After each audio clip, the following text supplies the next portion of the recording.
You are watching and listening to the Two Chumps Football Podcast. That's Emil, Calomino. I'm Chad Wilson, and we have crowned a college football champion this year. Emil, this is what would you? I guess this is the fourth iteration of college football, trying to solve who's the best of college football. Right? 12-team playoff, 14 playoff, BCS, and then whatever it was we had back in the day, where the number one team could play the number 9 team and call themselves champions after it was done. All right, this is the best, I would say, put together. I'm probably missing a probably better word there, but the best putting together. The system was the best that we've seen in our lifetime, although it would have been a good system if we still had amateur college football. Am I making sense? I suppose maybe there's a blending together of two things. We are not at all happy with the NIL plus transfer portal situation that allows guys to just bounce from one place to the other, whatever the case may be. The teams fortunately, the teams didn't change too much amongst at least the ones that made it to the playoff. We did have some guys that needed to leave and had to leave, but nevertheless, the two teams that ended up in the final game didn't have things change much, and if there were any changes, we didn't notice. So we got the teams that we had all year in the final, and it was Ohio State triumphing over Notre Dame. We'll talk about how that game went, and then of course there was the NFL playoffs. A couple of surprises there. One big one in particular. Emil and I will recap last week's picks and the games and get you set up for championship weekend as the AFC and NFC championship comes your way. As always, we are sponsored by Bovada Sportsbook, the oldest and most trusted operating sportsbook online. If you need a line on a middle school foot race, you need a line on some of the events at a field day event, Bovada has it for you. Right there for you. Quick payouts, easy deposits, and just about everything that you would need customer service wise from a sportsbook. Go ahead and check them out. We'll have a link in the description to wherever you are watching this. Speaking of that, watching or listening to it, if you haven't had a chance already, go ahead and subscribe to the show, whether you're on Apple Podcasts, Spotify, or you are watching us on YouTube. Hit that subscribe button and make sure you don't miss out on another great show. All right, Emil, national championship football game. I told you early it was over.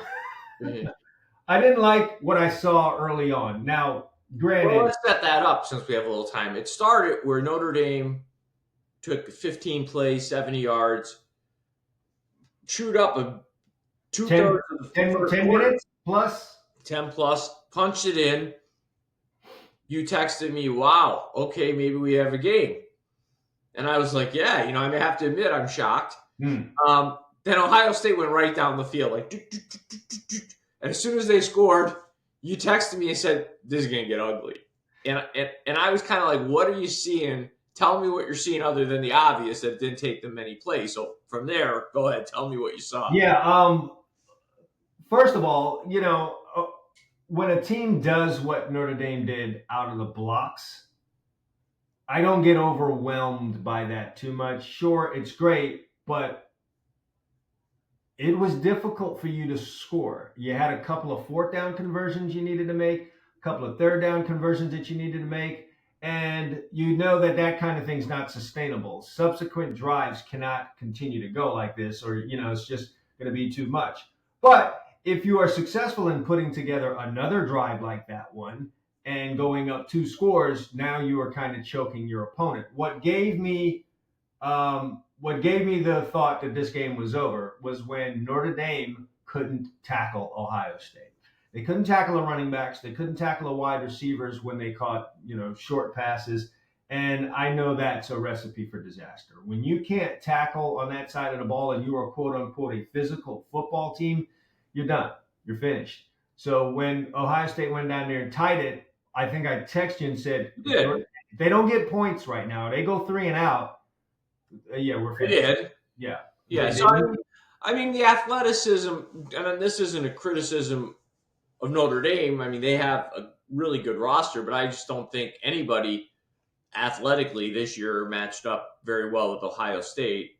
And I know if the great Nick Saban heard me say what I'm going to say now, he'd slap me backside the head. But I really believe the great equalizer, what kept them from just lapping the field this year, is their coaching. I mean, there was some malpractice, as you said, in that fourth quarter. I mean, How many times can you basically run the wing tee? That was ultra conservative, playing to not lose instead of winning the game. But I hear what you're saying about not being able to match Ohio State's talent. But it is clear to me that job number one for Marcus Freeman as he moves forward with this team, if they want to continue to be a team that appears in the Final Four, let's say, because it's, I think we'll keep seeing Notre Dame in the 12-team playoff. But if you want to keep appearing in that Final Four and give yourself a chance, you're going to have to get more athletic. You're going to have to get an explosive player or two on the outside. It would be nice if you got athletic at the quarterback position. Where are the days of Tony Rice? Now, I get it. I don't know what Lou Holtz did in the 80s. I think what you're really saying is not just get athletic. I mean, the quarterback was a good athlete. He just wasn't a good thrower of the football. I think a couple things happened this year. He didn't scare you, though, Emil. One way or another. A good runner of the football, but if you're not going to be able to throw like that, then you should be able to make some really explosive things happen with your feet. There was no fear there. I tend to think of games a lot as a defensive coordinator. What if I'm facing this offense? And there was nothing about Riley Leonard that scared me. And so, well, let me give you an analogy. As a runner, without the benefit of an explosive player somewhere else, then he just becomes average in a game like that. How's this for an analogy? As a runner now, he was young Aaron Rodgers. He could get out of the pocket and get 10, 11 yards and get a first down. What you're saying is if you're not a great thrower, then you better run like Lamar Jackson. You're a game manager at this point. And if you're going to be a game manager, now you need to have explosive players in these other spots. And they didn't have them out wide. They don't have an explosive player out wide. They do have a couple running backs that might break one. But let's do a real post-mortem. Let's do a real post-mortem on Notre Dame, to be fair, because they had a good year. A couple things came together for Notre Dame this year that allowed them to get this far without the stuff you're discussing. Mm-hmm. Freeman did a good job coaching. Al Golden did a great job as a defensive coordinator. They were really solid defensively. The schedule worked in their favor in that their schedule in the regular season stunk. Mm-hmm. I mean, and it's not their fault. They made a schedule up. They have no idea that Florida State's going to be whatever they were, 2-10. Right. They've got no idea that USC is going to be an average group this year. So they made a schedule up that on paper you'd say, well, they. Yeah, in any given year, Emil, Texas A&M, Florida State, and USC being on your schedule could be a mother. Good stuff. So what I'm saying is they had no idea that was going to happen. But to be fair, it really wasn't a great schedule. They played the academies, and the records were good, but they're the academies. You should beat the academies if you're Notre Dame. Right. I mean, so at the end of the year, they got through that schedule 11-1. They don't have to play a conference championship game. They did manage to lose at home to Northern Illinois. They go to the playoffs. First game, they get to play Indiana.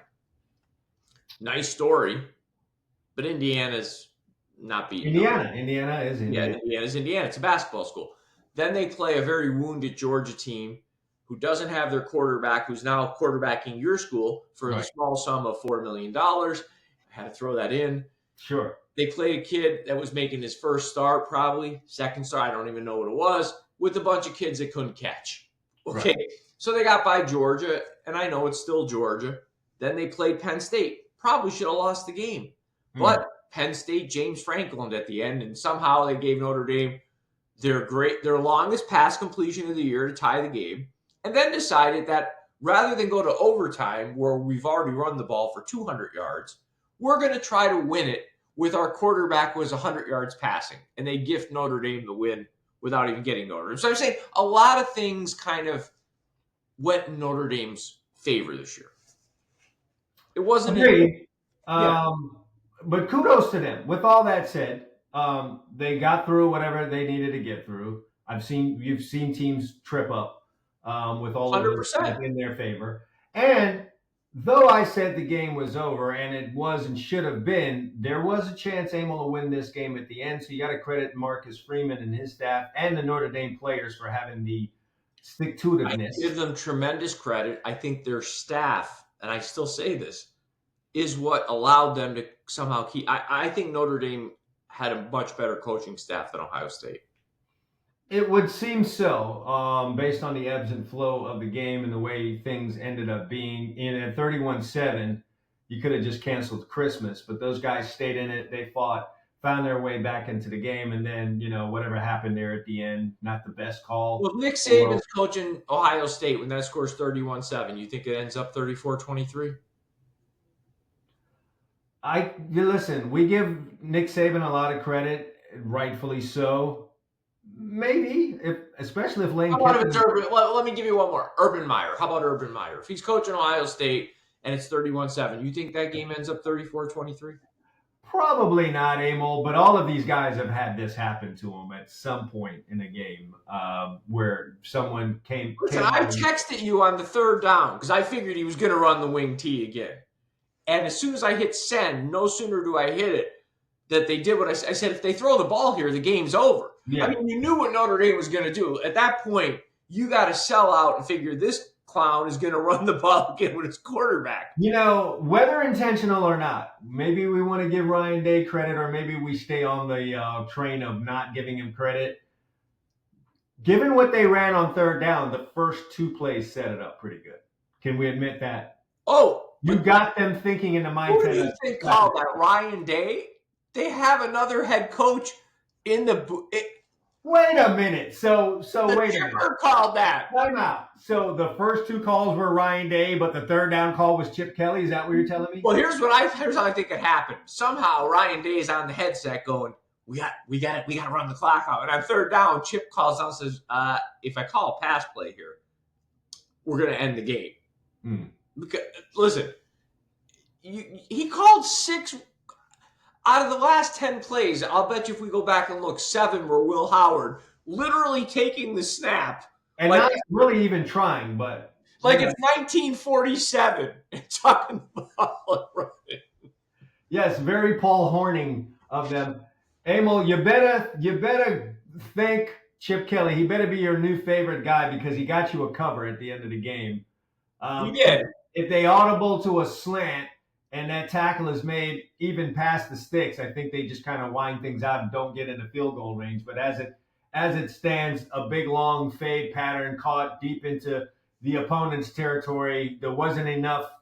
There was too much time on the clock to just run it out and call it a game. They needed the field goal at the end to kind of just make it a solidified victory. And they did that. So from a betting standpoint, which is kind of the predominant topic on our show, you got the win. And so while I could sit here and cry about it, because folks, if you remember, I was on the other end of this. I had Notre Dame. The right side was Ohio State. That was. And what's really odd, it would have been fitting for our college season this year, because Chad and I admit this was the first time in a long time we each had a losing college season. We're usually. I don't know that that's ever happened. I don't even know. I mean, we usually win on college every year. It would have been fitting because we used an 8-point line that the game ended up a push because that's what we kind of both deserved for this season. But that line went up to 9.5 at game time. So I'm thinking the books got hurt by that field bad. Yeah, there's a lot of late money coming in on Ohio State, and it ended up cashing because Ryan Day got overruled on a third down play, according to That's my fine. Listen, that reeked of Chip Kelly saying, let's end it, because Chip's very aggressive. Yes, maybe amazingly so. It was the record. Let me just give the folks, we own what we do here. I finished the year 22-33 in college, which is embarrassing. And you were better, but not much, 25-30. So. Yeah, not my greatest college football year. I've had down college football years. This is obviously a big departure from what I did last year. Last year was an amazing year. But it's getting more and more difficult, man, to be consistent picking college football games for for many reasons that our folks out there should be able. Yeah, we're gonna have to. I think there's different things. Just since we are a gambling show, I think next year one of the things we all as audience and ourselves need to study is the amount of movement a team has in the portal. Mm-hmm. In terms of their starting lineup. I mean, how many guys are coming in new in the first, let's say, 2 deep? Because Emil, that's not always an indicator. Because in Florida State's situation, terrible. In Colorado's situation, great. I mean, Colorado exceeded all expectations, and they were deep and heavy into the portal. Yes, their core guys, Shedeur Sanders, Shiloh Sanders, Travis Hunter. yeah, There was a core of 4 or 5 guys in there, but a lot of the other guys were imports. but I think you're going to have to synthesize a lot of that because that's what I'm trying to say. Like, I don't think there's just going to be something like, oh, here's a formula, plug it in. But I think like you could take a team and say, okay, well, if you got your quarterback and some of the core guys back, the movement might not be, because every team's going to have movement, but the movement might not be as difficult to integrate as if you got a new quarterback coming in and a lot of different moving parts. We might have to start looking at early in the season where there's inflated lines because of a program and their reputation. Well, there may be value there if we say, hey, they got a new quarterback, 2 new linemen. We're just going to have to start looking at things that we didn't look at in previous years, because old handicapping style was, oh, you got to replace 8 starters, but they were all from your program. They're in the system. Yeah, but I would be down in most years if a team graduated a lot of guys or lost a lot of guys off their team, and they were filling them in with underclassmen or guys that were there the year before. I would be down on that kind of team anyway. We'll just have to kind of worm our way around and see how things go. But it's we must admit it's more difficult to pick college football games than it ever has been before. We are still hoping that this offseason the NCAA finally arrives. Maybe they want to feel like heroes after they've been taking so many L's in court and in the public opinion over the last few years.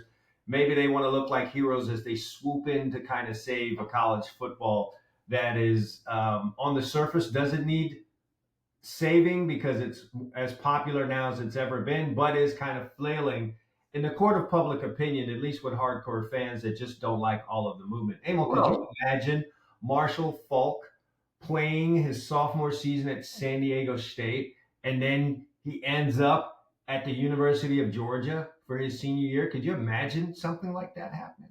Well, no, but I mean, I think this leads to what we were talking about off air. You wanted to bring up. I mean, I guess you saw some ratings numbers. I did. The ratings for this national championship game were as low as they have been, 3 million less than Washington and Michigan last year, which wasn't the most watched game. So 22 million homes watched the national championship game. You brought up some good points about a number of things that came together on that day that would probably help keep that number low. So I'll give you a moment here. Well, I mean, there's a couple things. I think also in conjunction, the first round of the NFL playoffs, when we had the 6 games, I saw those ratings. I didn't see last week's yet. I usually look, but I didn't. The first round, we were down from I think an average viewership of 31 million a game down to 28. So about a 10% drop on the first round. And we had good games this weekend. Yeah. So, I mean, I've got a couple theories. The college football, you had 2 blue blood top 8 all-time programs in Ohio State and Notre Dame. Big fan bases. Ohio State probably right behind Texas in terms of public universities, maybe even bigger. I don't know. It's close. And Notre Dame, a very, very popular, the Yankees, Cowboys, Lakers of college football in terms of fans everywhere. Okay, so you would think you'd have a big audience. A couple things. It was Martin Luther King Day. Yes. You had sports on all day. There was hockey. There was basketball. So there's a little part of your audience that may have been sported out. I don't know about that. Mm-hmm. You had the presidential inauguration. I told you I had a guy that I know, sharp guy, diehard football fan, goes to Lambeau Field once every year. I said to him, what do you think about the game? And he's like, holy cow, the game's on. I can't get my eyes off the TV. So he's watching the inauguration, and there was a lot of people. It's a conservative administration, the Deep South. Yeah. So again, I think it was that part, and then I think we might be just getting to a point, as weird as this sounds, that we're saturated.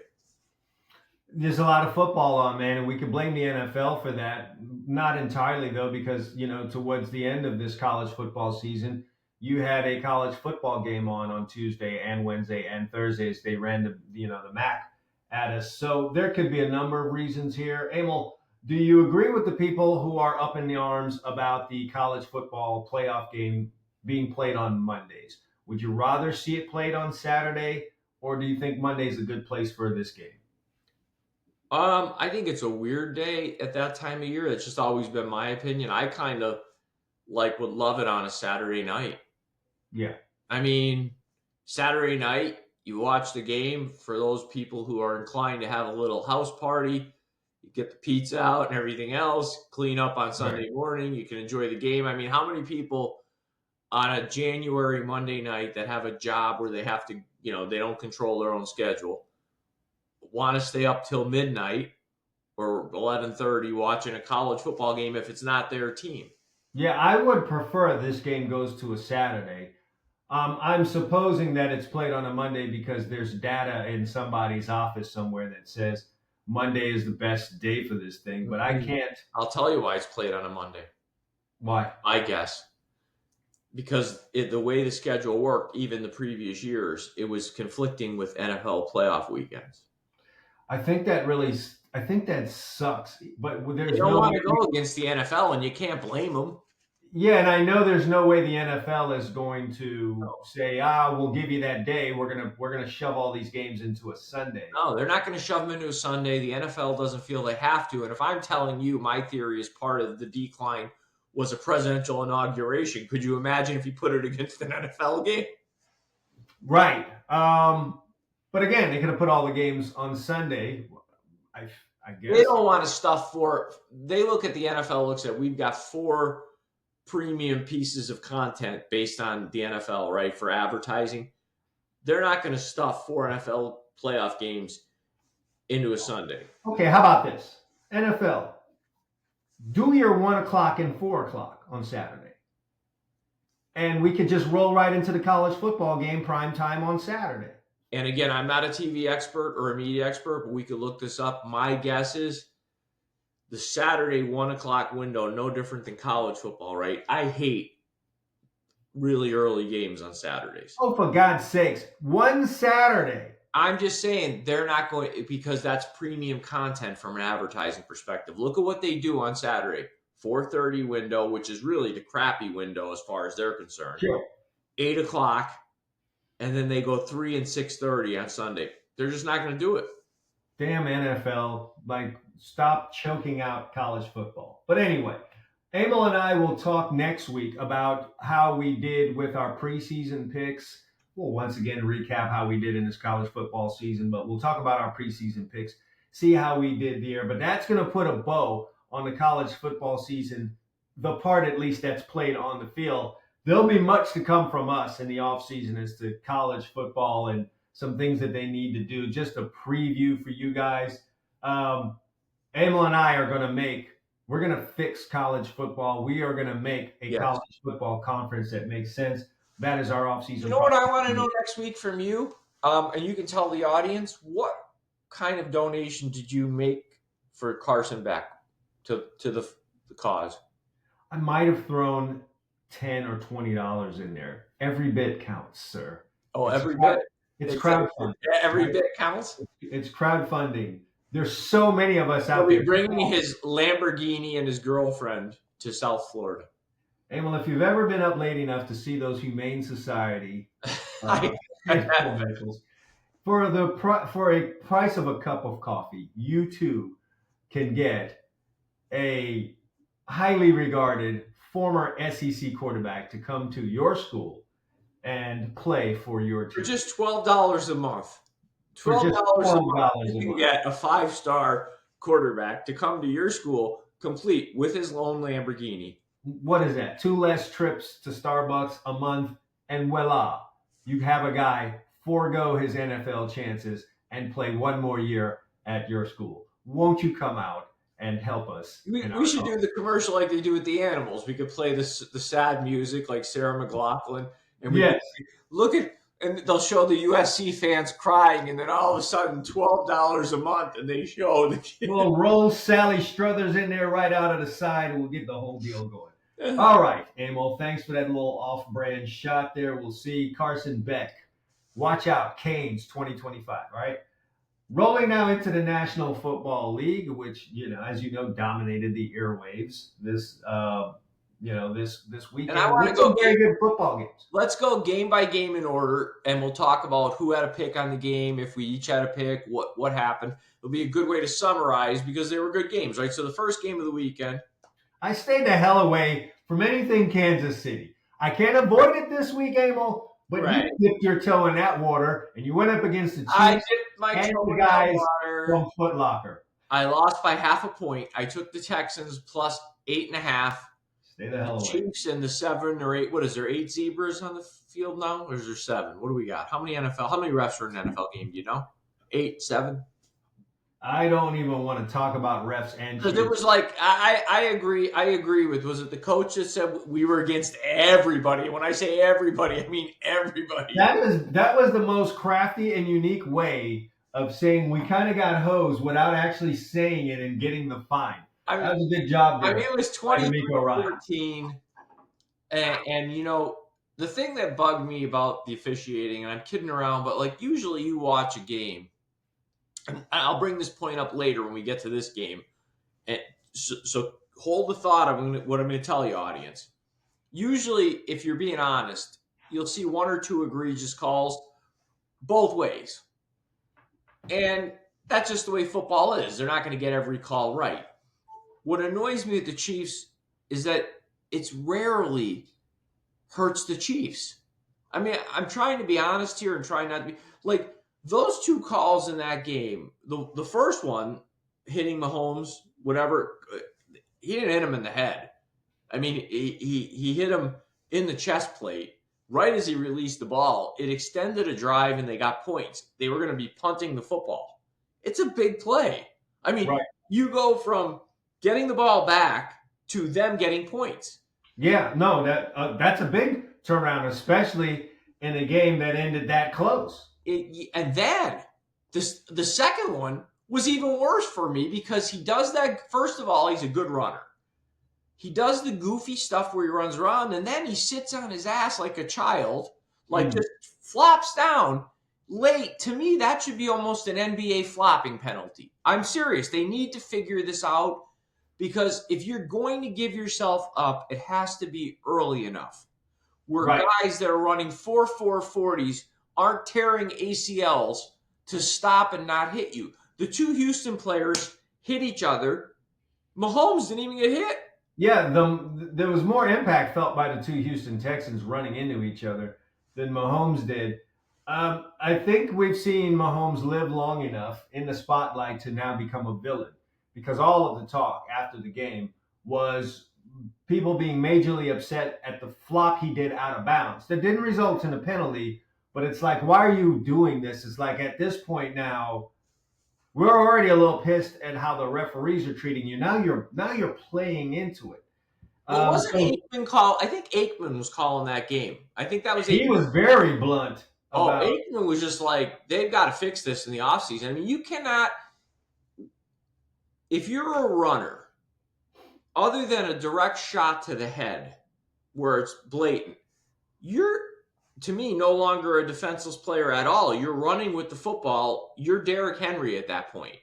So this whole notion, if I'm going to give myself up, they've got to figure out, the refs have to have some latitude and say, listen, that guy did not make his intent clear enough. No different than a fair catch. You can't do this at your check. You got to fair catching. Right. I mean.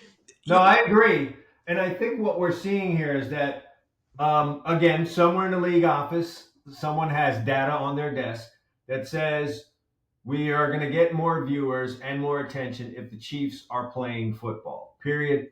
Point blank. End of story. A lot of this obviously is going to still has the Taylor Swift tie-in Whether she's around or not, she's already pulled those fans in. So even if she were to pull out of this thing, they're still going Wait, hold this thought. I want to be clear on what you're saying, because I don't want to put words in your mouth. Are you telling me on this show today that you think in large part the NFL has jumped the proverbial shark? I think so. I think there's no doubt. If you look at, I'll put it to you this way. They showed who they are when they greenlit all of the betting, right? There was so much talk in our early years, right? Years ago, where this is just absolutely not going to be a part of the game. It's an integrity issue. No, if you're found gambling, you're gone. Don't want it around the game. NFL was of all the leagues. Yes. The NFL was matter of fact, the old Al Michaels jokes would be, so even when you were broadcasting a game, well, someone cares about that field. Yeah, he had to be so coy about those things. They were so adamant against it, and now they made this about face because the data showed that they would make money doing this. So you've already shown that you will do whatever for money. So to me, it would not be beyond them to, at the very least, say to their officials, look, it's in our best interest, the league's best interest, and we pay you guys if these guys continue to play each and every week. I'm going to let you guys do what you do with that information. That is what we would like to see. And so that shapes the calls and the way things happen out on the field, which goes to what I said a couple of weeks ago. If you're going to beat the Chiefs, it's going to have to be this situation where you are the contender going up against the WBA, WBC, you got to knock that guy out in the ring. You cannot go to the judges because the judges are not on your side. They know what side the butter's on their bread. So you're going to lose on the card if you take it to the card. Okay. I wanted you to be clear because I actually tend to agree with you at this point. If you said that to me 5 years ago, I probably would have told you you're crazy. But yeah, I would have been adamant against, like, no way. But I can see it now. With the gambling, what I'm seeing, and here's the way I explain it to people. Let's use Major League Baseball or the NBA. They're both sports that are very entertaining. We like to watch them. NBA, NHL, MLB. I feel the NFL is entertainment couched as a sport. Yes. And what they are also telling us is that they don't care as much about us, the hardcore fans. No. They care more about the people that they feel are harder to bring in and keep in the sport. So yes, the Chiefs need to play. And for the Chiefs to get there, we've got to insult the intelligence of the hardcore fans by calling something a roughing the passer when we can clearly, as fans, say, this is not roughing the passer. Here's the difference. Unlike WWE wrestling, where the wrestlers are in on the ruse, it's entertainment couched as a sport. Unfortunately, in the NFL, the players aren't in on it. In other words, they're out there killing themselves. Right. And these guys are kind of making up the rules as they go along. I mean, I think the NFL may even think that's good. That's even part of the drama, the players being mad at the officials. That's just... Oh, no, I agree. But I'm trying to say is I'm not trying to suggest, I don't think the players have anything to do with this. I think this is completely a bunch of executives and owners lining their pockets, as you said, with the knowledge and the statistics to know that, hey, we're in on gambling. It makes money. Taylor Swift shows up at Chiefs games. Money. People watch it. It's money. So if you're going to beat the Chiefs, you're going to beat the hell out of the Chiefs that day. Yeah, you're going to have to make it a no-doubter, or they're going to have to be so obvious and plain that it's embarrassing to not get them through to the next round. But here we are. They're back again. People are starting to hate them. So that's good for the sport in terms of money and viewers. People are going to come there now to see the Chiefs beat. I think the majority of America wants to see the Bills beat the Chiefs this weekend. I never thought I'd be a guy agreeing about that, but yeah, I agree with your take. So let's go to the second game. We both took a loss here. Lions minus 9.5 against the Redskins, and Most shocking thing that happened this weekend was that. you know what? We've both said this. There, say what you want. Daniels just has that it factor. He does.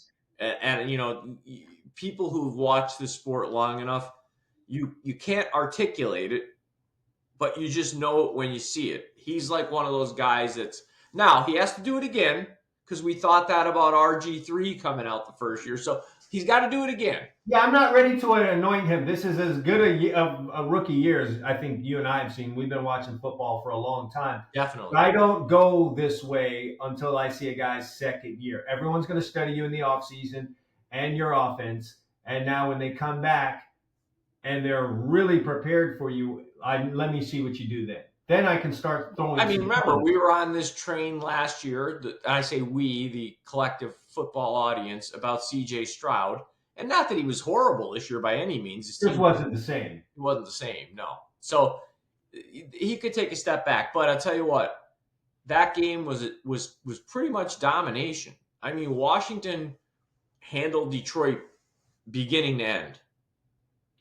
Yeah, no doubt about it. I was surprised. I heard what you just said. Detroit came out and moved straight down the field. Mm-hmm. Right? They came out the next drive, moved straight down the field, and then they had a mishap, and then things kind of turned, and the game kind of flipped in the other way. So it was clear no one was going to play defense in that game. Yeah. But I was just surprised at how many solutions Washington could keep coming up with offensively. We can talk all day about Detroit's injuries, of which they had many. They still have the better roster, Emil. Oh. I don't think anyone out here can really name, the common fan can name more than two players on Washington's defense right now. Mm-hmm. I don't think obviously fans typically don't know the offensive line, but there just aren't. Who's the third receiver in Washington? Guys wouldn't be able to tell you that. So, well, before we move on to the next game, I'm going to leave you with this thought. I think Detroit is at a crossroad here, and what I mean by that is they have a really, really nice roster. It'll get better next year because a lot of these defensive, injured defensive players like Hutchinson, he'll be back. They've got skill outside with both receivers. The tight end is great. The running backs. I think they're going to have to start really looking at, is Jared Goff at a ceiling? I mean, he's a certain player, and maybe that's all he can be. He got the Rams to that one Super Bowl. They got beat 13-3.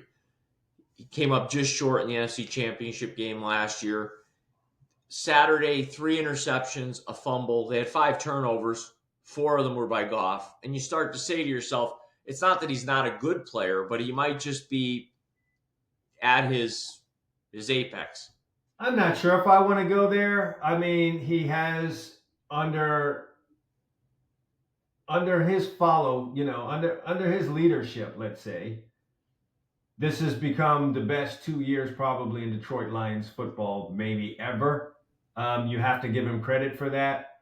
I think you merely had a situation where, and we've seen this before, if people have paid attention, when you have a coach or coaches that are up for head coaching jobs, talking about your coordinators, you typically get stinkers like this. I mentioned it to you in text.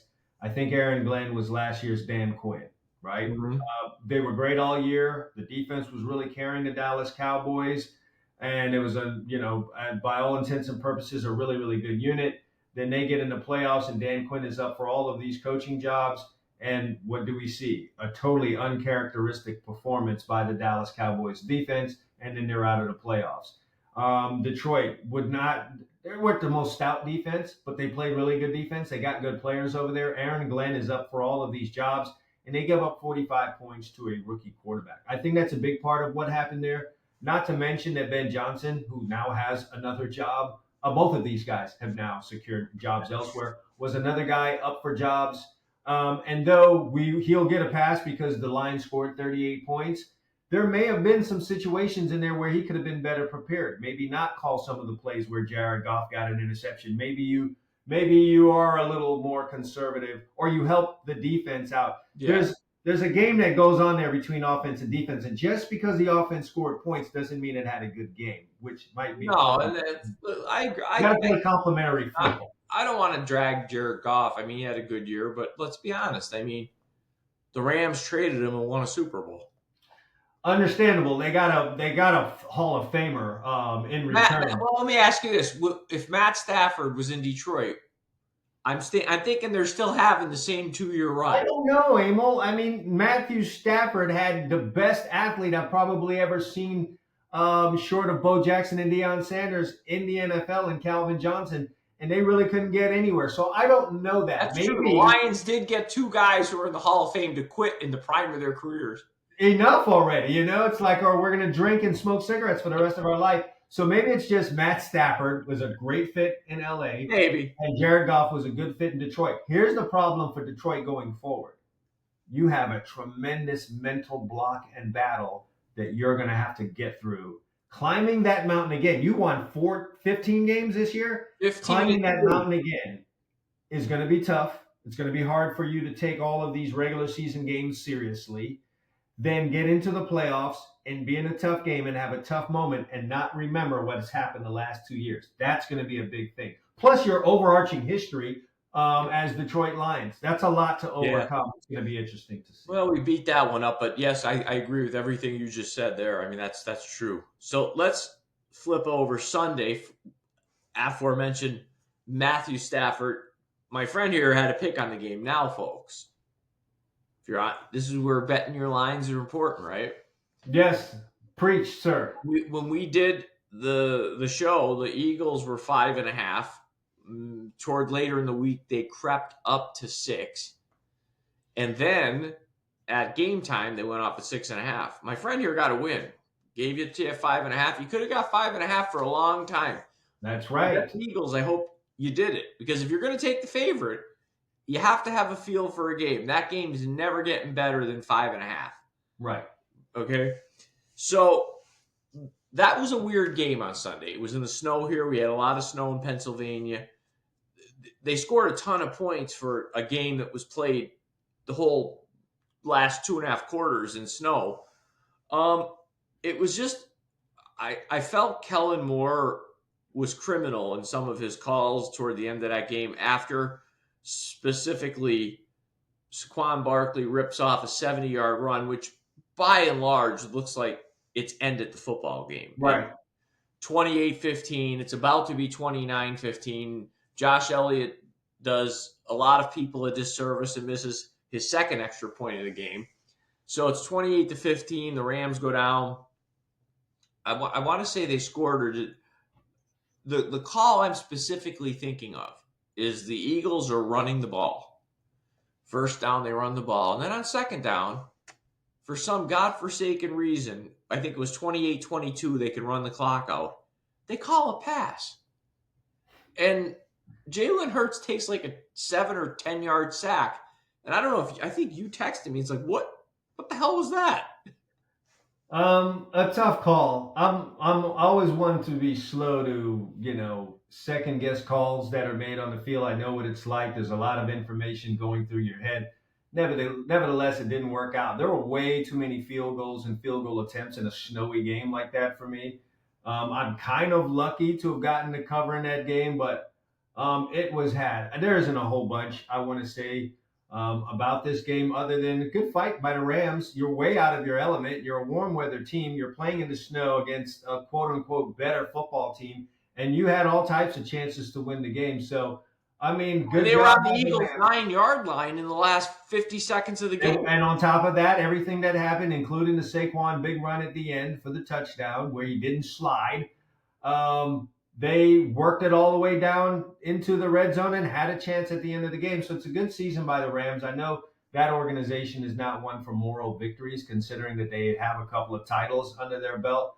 But I think all things considered, with the roster that you have and the injuries that you suffered, kudos to the Rams for getting that far and even having a chance in that game. So good job for them. Sean McVay, once again, even in defeat, I still think that guy he might have done the best coaching job this year in the league, and Oh, that is with definitely. a wild card team having 14 wins and a Detroit Lions team having 15 wins.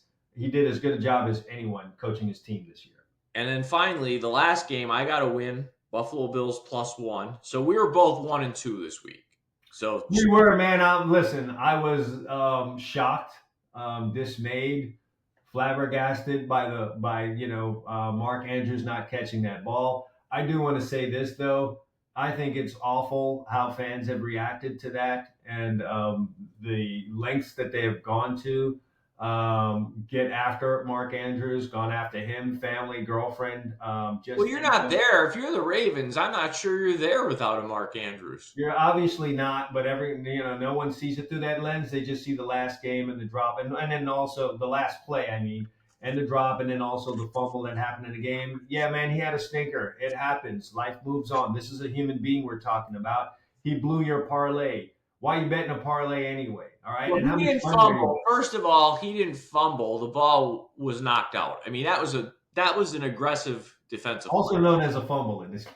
But what I'm trying to say is there's fumbles like, hey, I dropped it because I have butterfingers. Yeah. And there's fumbles where you coach it.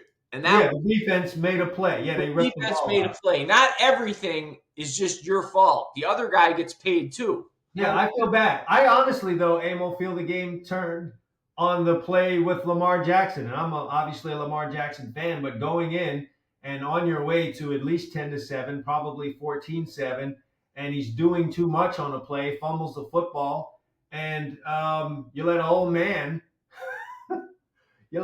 scoop it up and run the other way, and it was a 14-point swing around. And you have to think in your mind,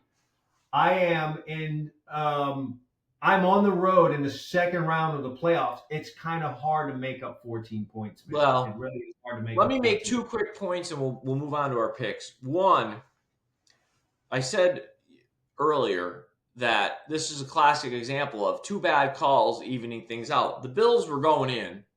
They had a first down. They would have had first down like on the Ravens 25.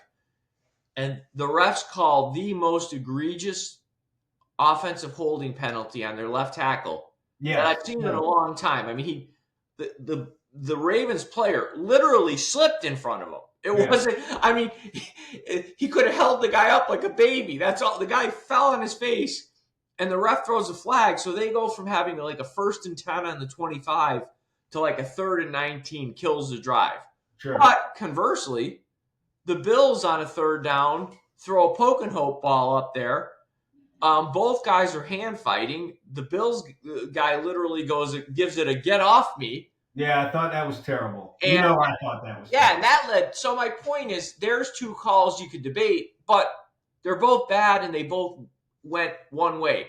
That's what I was trying to refer to earlier when I said you rarely have that evening out, if we want to say, right, with the Chiefs games. Anyway, the second point, this weekend, all 4 teams that won were outgained by their opponent. The only commonality, and this is why football will always be about the ball.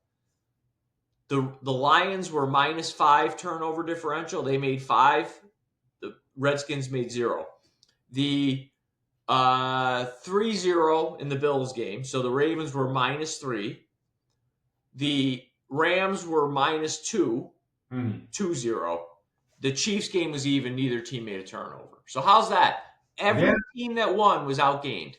Yeah, turnovers will cost you a ball game. Special teams and turnovers will definitely come up because in this part of the year, the margins are so slim. So if you're out there making it's hitting yards, fans look at box scores.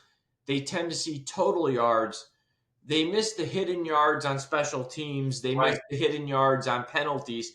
And the field position changes that turnovers invariably create. So that's, Okay, let's go. We got our 2 picks, and we'll be out of here. I'm going to let you take the NFC first. Neither of us know who the other guy's taking. So there's only 2 games left.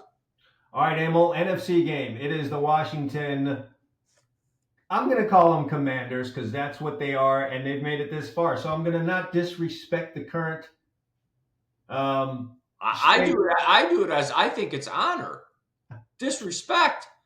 The Washington team is in this playoff game. They're facing the Philadelphia Eagles for the third time. Emil, we've never had a rookie quarterback in an NFL Super Bowl.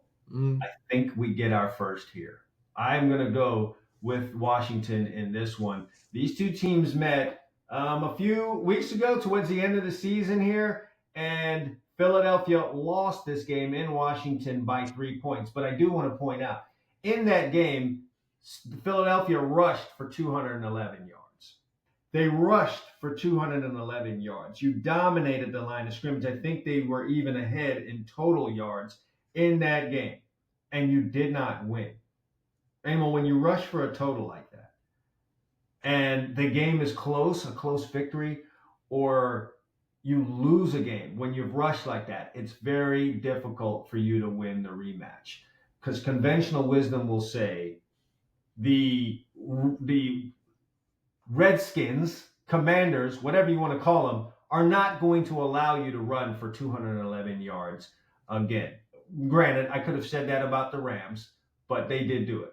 I just think this is a program that's also a team that's also even more familiar with you. I highly doubt that they are going to allow Saquon Barkley to rush the way that he did in that first game and for the team to rush for 211 yards. So the Eagles are going to have to find another way to get their points in this game, and that means Jalen Hurts putting the ball up. And I think I speak for a lot of people here, probably you included, when I say I don't have a whole lot of faith in the ball sitting in his hand or the game being put. Well, he's hurt. I mean, let me get my pick out too. Just I'm on this with you. I like the Redskins +6. I don't know if they'll win the game. We're both going for history here. I think it'll be a very close game. And here's something I like. You know, we have a big sample now. This is their 20th game, right? They played 17, 2 playoff games. Washington's only lost 1 game this year by more than 8 points, and that was the first game of the season, 37-20, okay? Every other game, even the game in Philly, where they didn't play particularly well on a short week Thursday night game, they still managed to go into Florida State, okay, back door, okay, 26-18. They lost that game, and they really played poorly that night. They came back the rematch. Hurts don't forget, tell the audience, he was injured in that second game. So who's the backup quarterback for the Eagles? Pickett. Yes. He played the remainder of the game. They scored 33 points. So, I mean, I'm not sure they score much more with Hurts. They had a good game offensively. Like you said, they ran for 211 yards. They still lost 36-33. And you're a big Dan Quinn fan. I am too. He's a very good defensive coordinator. Sure. Now, I know he's not the defensive coordinator, but he's got his pulse and his stamp on his team. His input is there, yes. I find it very hard that he's not going to look at a dinged-up Hurts who's got a knee issue and say to his defensive staff, in the first quarter of this game, we cannot let Saquon Barkley get loose, much the same way the Bills did in the first quarter of the game against the Ravens. We're not going to let the Ravens start dominating this early running the ball. We're going to make Hurts hit a couple 60-yard passes. Okay, if you want to get me out of this run front, hit a 60-yard pass. I'd rather get beat in 10 seconds and get the ball back. No, yeah, we don't need death by 1,000 cuts, and I just don't see that happening. And I think if Washington does lose, I think they'll win this game. I think we're going to see history here with the rookie quarterback making it.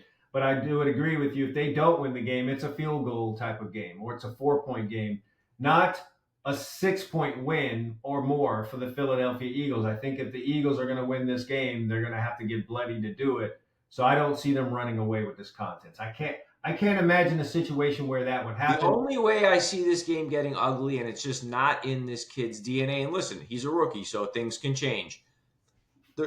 Washington has to go out there and kick the ball around. If Washington goes out there and puts it on the ground, or he throws a couple picks and it's, they're -3, yeah, they'll get blown out. But I don't really see that happening. Yeah, so we agree on this. We see the Washington Commanders covering the number in this one. Emil's not so sure that they're going to win. I feel like Washington's going to win, and that's who we're going to get at the next level. And then finally, I'll go first in the AFC. We have the Chiefs. We've talked about them a lot today. How can you not, right? They're trying to go for a three-peat. They're -1.5 at home against the Bills. Now, you look at this game, history, right? The 49ers tried this. 88, 89, 1990. They got a home game against the Giants. Late strip of I forget the running back. It might have been Craig. I think he fumbled. Giants recovered, drove down, kicked the field goal, beat them 15-13. 1994, the Cowboys were trying to do it. Deion's a 49er at that point. We have the late non-call pass interference on Deion and Irving when the Cowboys were trying to come back. Cowboys lose. They get stopped in the NFC Championship game. I'm not going to overthink this. I know what you're saying about the refs, and I respect the hell out of Andy Reid and Mahomes. I just think the Bills are the better team this year. I think they got the better – I think Allen's playing better football. I think they've got more weapons. I think they've learned from past failures. And unless they just do something outside of their character, and again, I don't know, like, you know, if they're -3 or -2 turnovers, sure.